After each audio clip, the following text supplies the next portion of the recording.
My daughter asked me why Uncle Ben tucks her in at night when I'm working late. I don't know a Ben. But when I checked the cameras, what I saw nearly made me collapse. I never thought I'd be the type of person writing something like this online, but I honestly don't know what else to do. Maybe putting it all down will help me make sense of it. Maybe it'll help me decide what the hell I'm supposed to do next. I'm 34, single dad, raising my daughter Emily. She just turned 6. Her mom and I split when she was a baby. We were young, dumb, and honestly, she wasn't cut out for motherhood. She's not really in the picture, so it's just been me and Emily for most of her life. I work long hours. I'm an IT guy for a logistics company, and they love to dump late-night emergencies on me. Usually, I try to be home before Emily's bedtime, but sometimes I just can't. When that happens, I set her up with dinner beforehand, tuck her in if I can, and if I can't, I tell her she can read a story and then go to sleep on her own. At least, that's what I thought was happening. Everything started 2 weeks ago. Emily and I were eating cereal together one morning, and out of nowhere she asked me, in that innocent way only kids can, "Daddy, why doesn't Uncle Ben eat dinner with us?" I just kind of froze. "Who?" I asked. "Uncle Ben," she said, like it was obvious. "He comes when you're working. He reads me bedtime stories. Sometimes he sings." At first I thought maybe she meant a teacher, or maybe she'd made up an imaginary friend. Kids do that, right? But then she said something that chilled me. "He tucked me in last night. He smells like the garage." The garage, my garage. Now, I'm not the type to panic immediately, but my skin was crawling. I laughed it off in front of her, said, "Oh, maybe you were dreaming," and she giggled and dropped it. But I couldn't drop it. That night, I barely worked. I just sat at my desk pretending to code, my mind racing. Who the hell is Uncle Ben? The next day, I installed a couple of cheap Wi-Fi cameras around the house, one in Emily's room, one in the hallway, one facing the living room. I didn't tell her. Didn't want to scare her the first few nights, nothing, just her rolling around, mumbling in her sleep. I started to feel like maybe I was crazy, maybe she just had an overactive imagination. Then came Friday. I was stuck late at the office, and around 10:15 I pulled up the camera feed on my phone. Emily was already in bed, lights off. Then I saw it. A shadow crossing the hallway, not a trick of the light, not my imagination. A man. Tall, broad-shouldered, moving quietly like he knew where everything was. I watched, frozen, as he pushed Emily's door open and stepped inside. The camera's night vision isn't perfect, but I could make out details. He was wearing a baseball cap, a hoodie, jeans. He sat on the edge of her bed, leaned over, and, God, I can hardly even type this. He kissed her forehead. She stirred, smiled, and said, "Hi, Uncle Ben." I nearly dropped my phone. I wanted to scream, to run out of the office and drive home at 100 miles an hour. But I didn't even know if he was still there. If I went in blind, I could put Emily in danger. So I just sat there, sweating, shaking, watching. He reached into his hoodie pocket, pulled something out. A little stuffed rabbit. Emily hugged it instantly. Then he started reading to her from one of her storybooks. He stayed for about 15 minutes. Then he stood, stroked her hair, and slipped out. I didn't sleep that night. I didn't breathe. I called in sick the next day, told Emily we were having a daddy-daughter day, and I combed through every inch of that house. The garage smelled faintly like old cologne. The thing is, nothing was broken. No windows, no doors, nothing missing. Whoever Uncle Ben was, he wasn't breaking in to steal. He was breaking in for her. And the scariest part? Emily wasn't scared of him. She trusted him. That night, I set an alarm. I didn't tell Emily. I waited in the dark, phone in hand, cameras streaming, and sure enough, at exactly 10:12 p.m., the garage door creaked. He was back. This time, I didn't stay hidden. I stormed down the stairs, bat in hand, heart hammering so loud I thought it would wake the neighbors. The garage door was ajar. The smell hit me again, cologne and motor oil. But by the time I got outside, the driveway was empty. No footsteps, no car. Just silence. Emily was still asleep upstairs. I checked the footage. The bastard had seen me coming, looked straight into the hallway camera. And then he smiled, like he was mocking me. I called the cops, of course, filed a report. They checked for prints, for signs of forced entry. Nothing. They asked if maybe it was a relative, someone who had a key. But I don't have brothers. My dad's dead. My mom lives states away. Nobody else has a key. And still, every night, like clockwork 10-12, the cameras catch him slipping in. He never hurts her. He never takes her. He just reads to her, tucks her in. But I can't do this anymore. Emily keeps asking why I'm so angry at Uncle Ben. She says he's nice, Daddy. He said he loves me. And when I asked her what else he says, she whispered, he told me not to tell you. I'm writing this now because tonight I'm not waiting. I've got a friend from work bringing over a proper security system, motion sensors, the works. If Uncle Ben shows up again, I'll be ready. I don't know if he's some obsessed stranger. I don't know if he's someone from my past. I don't know what he wants with my daughter. But if you don't hear from me after tonight, you'll know he came back. I didn't sleep that night. Not at all. I stayed up watching the camera feeds, trying to convince myself it was just someone breaking in for fun. Some weird prankster. But the thought of him touching my little girl, reading to her in a voice I've never heard before, was unbearable. Every time I thought of Uncle Ben brushing back her hair, leaning close, whispering, it felt like a knife in my chest. The next morning, I brewed a strong cup of coffee, pacing the kitchen, trying to figure out my next move. I considered calling my ex, Emily's mom, but that would only make things worse. She's the type to overreact, freak out, and then do something reckless.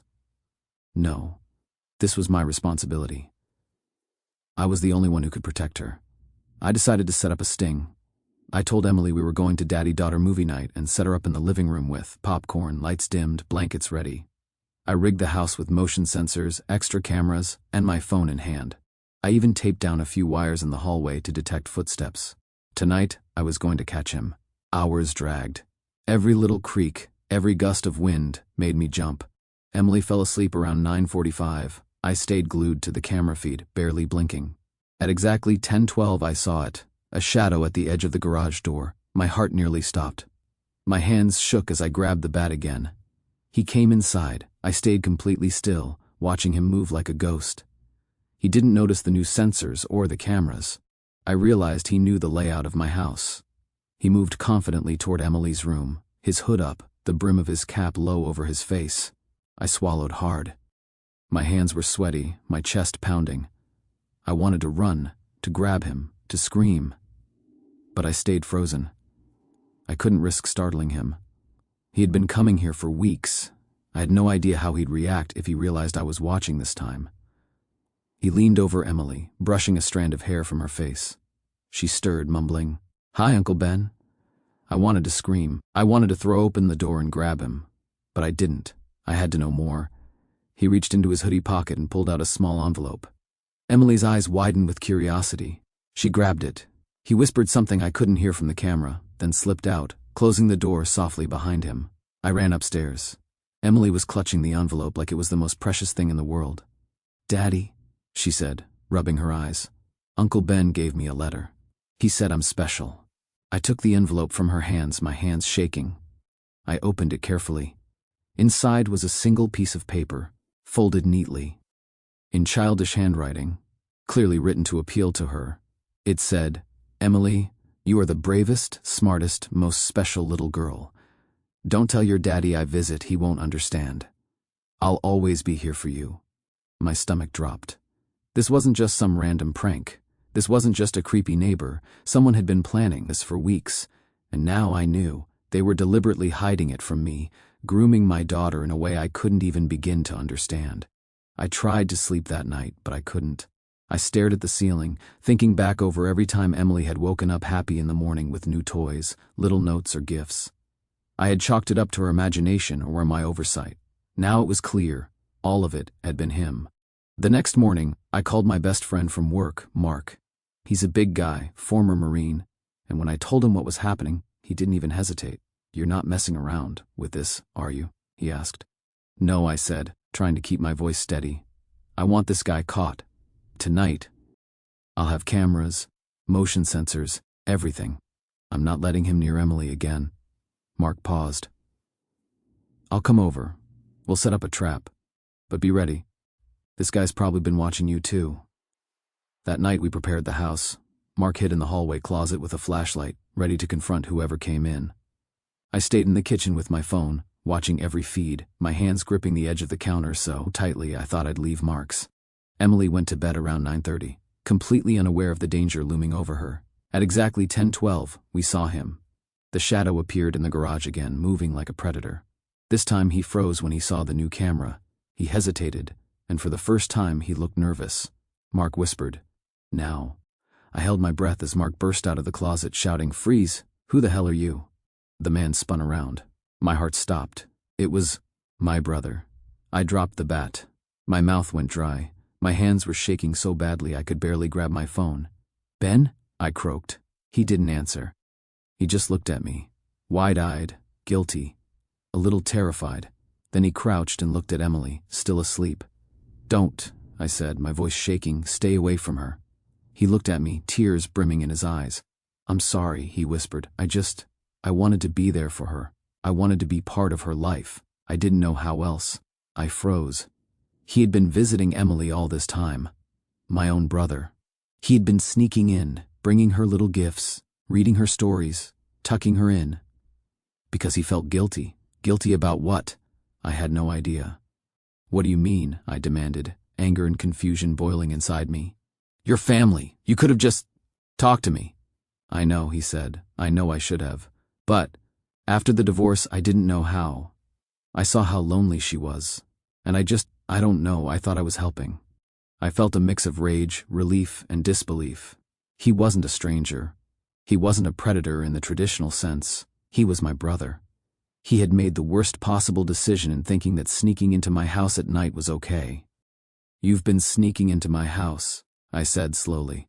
"You've been lying to your niece and your brother every single night." "I didn't want to scare her," he said. "I wanted her to feel safe. She's always asking for her uncle. And I didn't know how to tell you. I wanted to scream. I wanted to hug him. I wanted to throttle him. I didn't know which." Mark stepped forward. "You need to go, Ben. Now. This isn't safe." He nodded slowly, swallowing hard, and left the house. I locked the door behind him. That night I sat with Emily, holding her hand, trying to figure out how to explain what had happened. I didn't want to scare her, but I also didn't want her thinking Uncle Ben was gone because she did something wrong. "Daddy?" she asked. "Is Uncle Ben mad at me?" I shook my head, holding back tears. "No, Pumpkin. He's going to visit sometimes, but only if it's okay with me. Okay?" She nodded. "Okay. I like when you tuck me in, Daddy. I like when you read to me." And I realized that was it. That's what mattered. Keeping her safe, keeping her loved, and making sure she knew who she could trust. I still check the cameras sometimes. I still worry about Emily when I'm at work late. But now, at least I know. I know who she trusts, and I know where I stand. And Uncle Ben? He's not coming back. Not like before.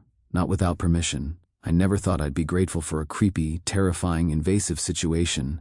But in a weird, twisted way, it forced me to confront my own family, my own fears, and my role as a father. Emily is 6 years old, sweet, innocent, and unaware of how close danger really came, and I intend to keep it that way. So, if there's a lesson in all of this, trust your gut, pay attention to the little signs, and never underestimate how much a parent's vigilance matters, because sometimes the monsters aren't strangers at all. Sometimes they're family, and sometimes they're trying to do the wrong thing for the right reasons. And sometimes you just have to fight like hell to protect the person who matters most in the world. Your child.